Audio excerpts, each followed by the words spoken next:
Ganpati Bappa Morya, Mangalmurti Morya. So आम्ही आज चाललो आहोत कोकणात. तर माझ्या या पहिल्या व्लॉगमध्ये तुमचं स्वागत आहे.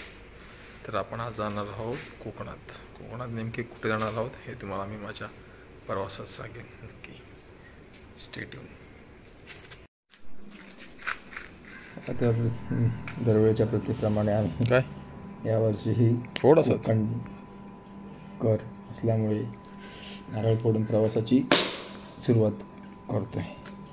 कारण आणि माझे मोठा भाऊ अजून 2 वेळा फिरव. मोठ्या भावाकडे असते सगळी कामगिरी बस. तो करतो. सो हे सगळं हे करून आम्ही पुढच्या प्रवासाला लागतो. All set to Konkan. तर इथून सुरुवात झाला आमचा प्रवास. हा जो स्टार्टिंग पॅच आहे जो तो पनवेलपासून स्टार्ट होतो तो आहे. बऱ्याचपैकी चांगला केलेला आहे. लोक म्हणतात की खराब झाला आहे, पण CC रोड झालेला आहे ऑलमोस्ट आणि काय प्रवासात एवढं वाटत नाही गाडी चालवताना. पण नाईट आम्ही सकाळी 5:30-6 वाजता सुरुवात केली होती प्रवासाची. हा तोच स्टार्टिंगचा जो पनवेलपासून कर्नाळ्यापर्यंतचा पॅच हा तोच पॅच होता. बघा तेव्हा तसं रोडमध्ये थोडाफार होताच खराब म्हणा, पण तरी पण बऱ्यापैकी रोड चांगला झालेला आहे.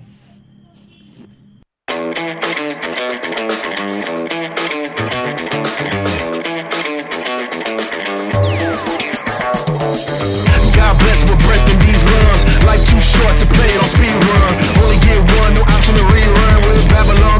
सो पहाट झाल्यावरती आम्ही ऑलमोस्ट पेंटच्या रस्त्यावर पोचलो होतो. हा जो भाग आहे तो अजूनही तसाच आहे, जो 1 वे साईडने केलेला आहे आणि पेवरा ब्लॉकचा रस्ता असल्यामुळे तो वरती खालती आहे. हा रस्ता अजूनही आहे तसाच आहे, त्याच्यात काही सुधारणा नाही. मी मागच्याही 4 महिन्यात गेलो होतो त्यावेळी त्याची परिस्थिती अशीच होती. आजही त्याची परिस्थिती अशीच आहे आणि बघताच आहे तसं. पण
तरी पण थोडासा पुढचा रस्ता चांगला केला आहे. एकदम सकाळचे मला वाटतं 7:30 वाजले होते. पुढचा रोड तरी पण बऱ्यापैकी चांगला CC झालेला आहे तसा. काही रोड खराब, काही रोड चांगला. स्टार्टिंगचा पॅच तरी चांगलाच आहे बऱ्यापैकी.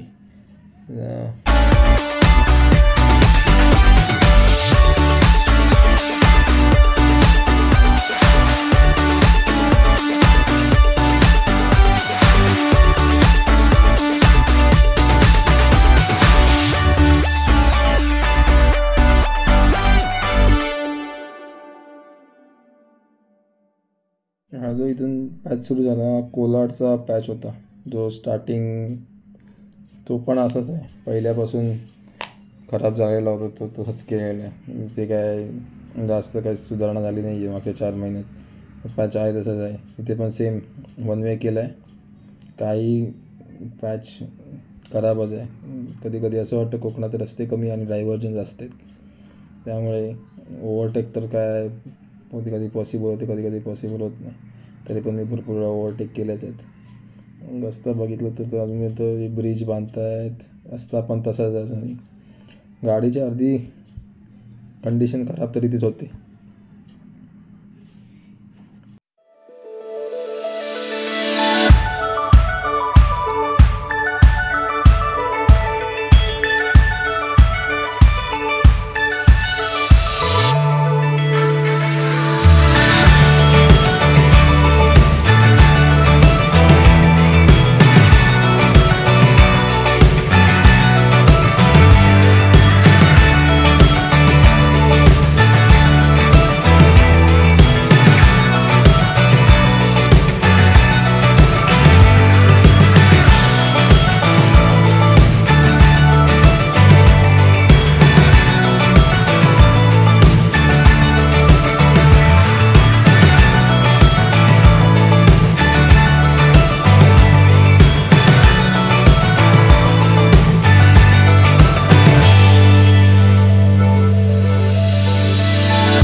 कोलाडच्या पुढे गेल्यावरती महाडचा जो रस्ता आहे तो एकदम असं वाटतं जसं एक्सप्रेस वे एकदम 6 लेन बनवलं आहे, एकदम असा डिवेसारखा असतो. पण मोस्टली या साईडला जुन्या कोकणाच्या रोडने जास्त कोणी येत नाही, त्यामुळे रहदारी तर दिसत नाही. पण रस्ते एकदम स्वच्छ आणि एकदम चांगले आहेत, त्यामुळे इथे काहीच वाटत नाही प्रवास करायला. हा पॅच आहे जो कोलाडच्या पुढे आहे तो एकदम मस्त. मित्रांनो, आपण बघत आहोत भोसले घाटातला एक मस्त असा दृश्य. जर बघितलात ना तर मजा बॉल. सकाळचे 10-11 वाजले आणि समोरचा चेहरा दृश्य हे भोसले घाटातलं दृश्य वाटेल. ढगांची चादर आहे, चादर. हा बघा, हा आहे भोसले घाट. आणि ढगांची चादर बघा कशी मस्त दिसते.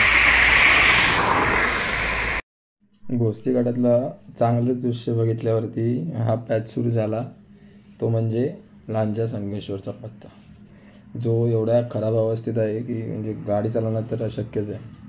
एवढा ठिकाणी काम चालू आहे इथे की म्हणजे अक्षरशः गाडी चालवताच येत नाही. तुम्ही बघू शकता की ऑलमोस्ट काहीच काम नाही आहे, ऑलमोस्ट काहीच काम झालं असं सारखं वाटत नाही. सगळीकडे खोदण्याचं काम चालूच आहे आणि रस्ते तर अशा अवस्थेत आहे की गाडी चांगली धुतलेली असेल तर लाल अवस्थेत बाहेर पडेल असं वाटतं कधी कधी. तीच अवस्था माझ्या गाडीची झाली होती. रस्ते एवढे खराब केले आहेत, काही ठिकाणी डायव्हर्जन आहेत, काही ठिकाणी डायव्हर्जनचा बोर्डही देखील लावला नाही आहे. पण अजूनही हा जो पट्टा आहे तो अजूनही तसाच आहे, सेम ॲज ओल्ड. मी 4 महिन्यापूर्वी ही प्रवास केला होता, त्यावेळी त्याची अवस्था अशीच होती. अजूनही त्याची अवस्था सेमच आहे. पट्टा आहे चांगला बनवला आहे, एक साईड वन साईड रस्ता काही ठिकाणी बनवला आहे चांगला, पण डायव्हर्जन काय कमी होत नाही. बघा, हे बघा, हे असे डायव्हर्जन आहेत, बोर्ड नाही काय नाही. एका साईड रस्ता बनवला तरी तो रस्ता ओपन नाही केला जाण्यासाठी. ठीक आहे, म्हणता येत नाही, पण बऱ्यापैकी रस्ता खराब आहे लांजा संगमेश्वरच्या मधला.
एखादा चांगल्या रस्त्यानंतर खराब पॅच सुरू होतो असा.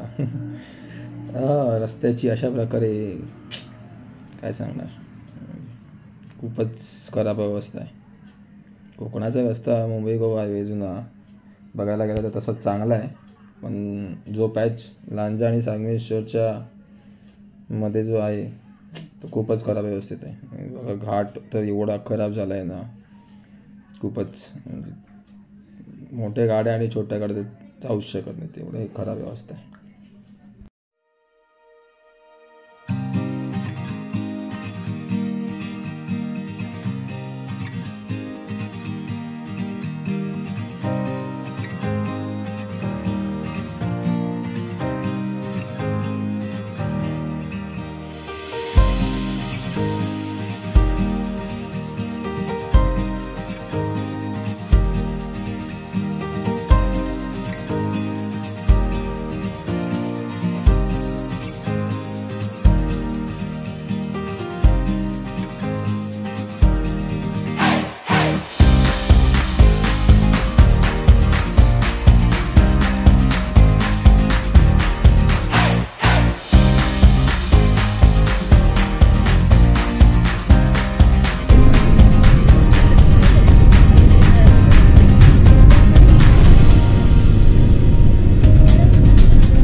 लांजामध्ये प्रॉपर सिटी रोडने गेल्यावरती ते काही ठिकाणी त्यांनी ब्रिजचं काम चालू केलं आहे.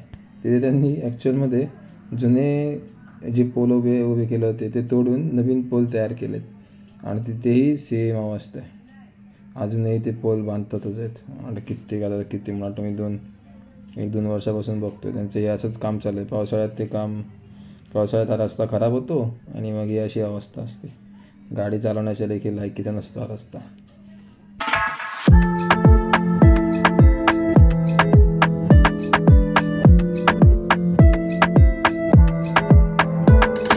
असा पूर्ण प्रवास करून मी ऑलमोस्ट पोचलो होतो बांद्याला. कारण मला बांद्यापासून 20 मिनटं लागतात. हे बांद्याला ब्रिजचं काम चालू आहे. बघायला गेलं तर मागच्या 4-5 महिन्यात मी आलो होतो तेव्हा हे काम चालू केलं होतं आणि ऑलमोस्ट हे काम आता संपायला म्हणता येणार नाही, पण 60-70% काम झालेलं आहे.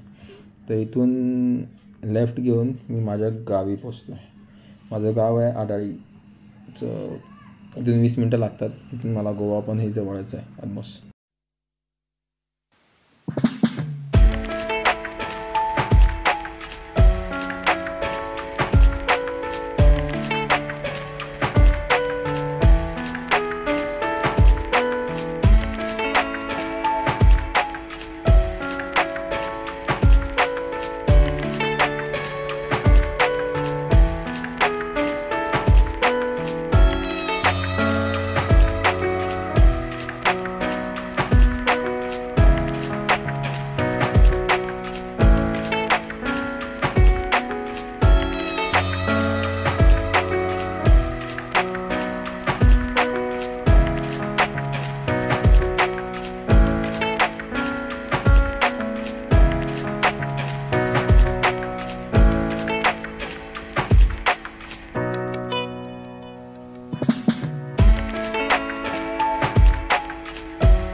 Welcome to Konkan Singham. माझं गाव इथले रोड तर चांगलेच आहेत बऱ्यापैकी. गावाकडचे रोड जाताना आतमधले जे आहेत हे इथले रोड तर चांगलेच बनवले आहेत. त्यामुळे मी असं स्वतःचा व्हिलॉग तर असं बनवला नाही जे करतात मोस्टली. पहिलाच व्हिलॉग होता त्यामुळे मला एवढं जमलं नाही. पण नेक्स्ट टाईम नक्की ट्राय करेन की प्रॉपर असा व्हिलॉग मी बनवेन. यावेळी फक्त रस्ते बघूनच समाधान. माझा असं मला व्हिलॉगची अशी सवय नाही अजून. जी कॅमेरा थोडा कॉन्शियस होतो कॅमेरा पुढे. एकदा झाला की नक्की प्रॉपर असे व्हिलॉग बनवायला सुरू करेन.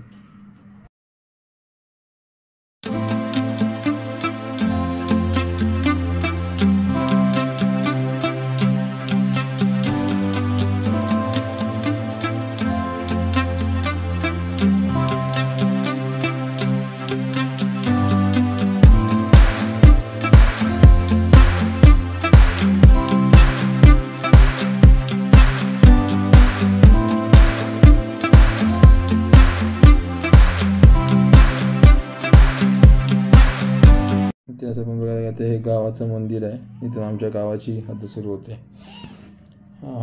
प्रवास करून जामच थकलो होतो आणि ऑलमोस्ट गावात पोचलो आहे.